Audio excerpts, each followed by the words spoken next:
If there's one thing many people get wrong, it's what the world looked like right after the dinosaurs. It wasn't a smooth transition, with giants exiting the stage and mammals stepping in as if they'd just earned a promotion. The reality was much harsher. About 66 million years ago, after the impact that marked the end of the large dinosaurs, Earth entered a kind of disaster mode. A massive cloud of dust and soot spread through the atmosphere, blocking part of the sunlight. Temperatures dropped, photosynthesis plummeted, and the base of the food chain took a brutal hit. To grasp the scale of this, imagine the planet like an entire city without power. Plants were the power plant. When they stopped producing, everything else began to fail in sequence. Without plants, many herbivores lost their food source. Without herbivores, many predators had no future. And the landscape wasn't that lush, dense, beautiful forest you sometimes see in illustrations. The world right after the impact looked more like a recovery zone. Murky rivers, dark mud, dead logs, swamps, slow-moving channels, and low vegetation trying to reclaim space. Ferns became especially prominent early on, almost like Earth's first emergency response team. They covered disturbed areas, while Earth tried to organize. Earth was wounded, but not empty, and in that world, being large no longer meant being in control. The new rule was different.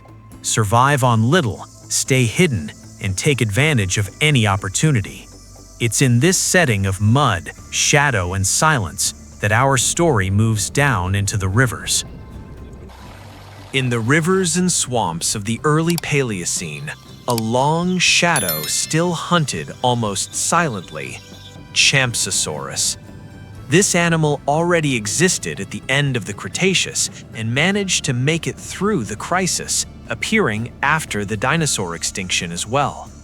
And it makes perfect sense for it to be part of this story, because while much of the land had turned chaotic, fresh water still offered shelter, food, and cover. At first glance, it might resemble a strange crocodile, but it wasn't a crocodile. Champsosaurus was an aquatic reptile with a long snout, a flattened skull, and a body built to glide through rivers, lakes, and swamps. Many forms exceeded 2 meters, and some later giant species of Champsosaurus reached close to 4 meters. But it wasn't a flashy monster. It was the kind of predator that's frightening precisely because it barely shows itself. It could remain almost entirely submerged, leaving just the tip of its snout above the surface to breathe. Beneath the water, it waited for fish or small vertebrates to pass by. The attack likely came with quick lateral movements of the head and neck, short, sharp, and efficient. It was the ghost of the dark channels.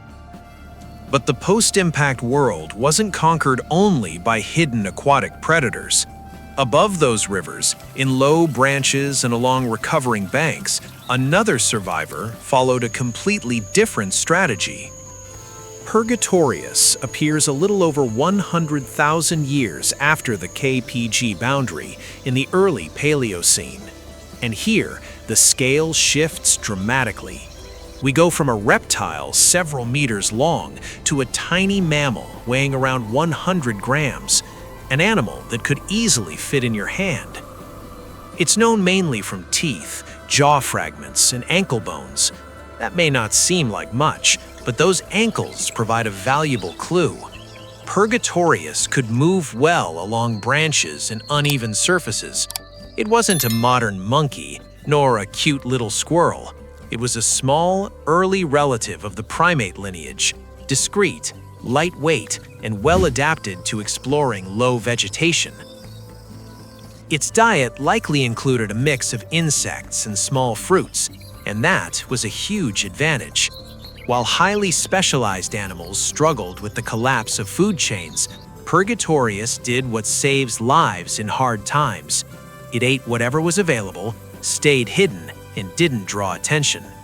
On one side, Champsosaurus dominated the waterways. On the other, Purgatorius handled the small-scale survival game. Two different strategies, but the same principle.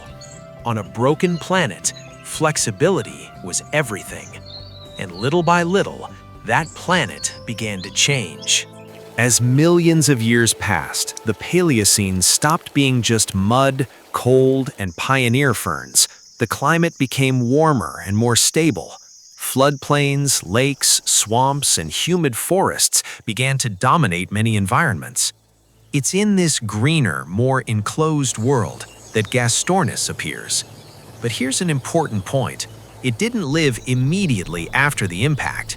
It shows up millions of years later, from the late Paleocene into the Eocene, when Earth was already much further along in its recovery.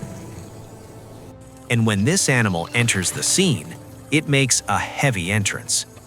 Gastornis was a giant, flightless bird, standing about 2 meters tall and often weighing over 150 kilograms in larger forms. It had a robust body, strong legs, and a massive, deep beak, the kind that makes the animal look dangerous even when standing still in the forest. For a long time, it was portrayed as a terror bird, almost a forest predator, but the more reliable interpretation today is different. Gastornis was likely primarily herbivorous. That powerful beak could have been used to cut, crush, and process tough vegetation, large fruits, and hard plant material. In other words, less of a mammal-killing monster, more of a feathered biological bulldozer. And that actually makes the story even better, because it shows that the world after the dinosaurs didn't need to recreate the same kinds of monsters to remain strange. First came the Blackout, then the dark rivers with Champsosaurus and the low branches with Purgatorius. Only much later did forests become dense enough to support unexpected giants like Gastornis. So, had you ever stopped to think that the world after the dinosaurs began more like a disaster zone than a new age of giants? Drop a comment below with what surprised you most about this reconstruction. And if you enjoy science taken seriously, but explained clearly, go ahead and subscribe to the channel and turn on notifications.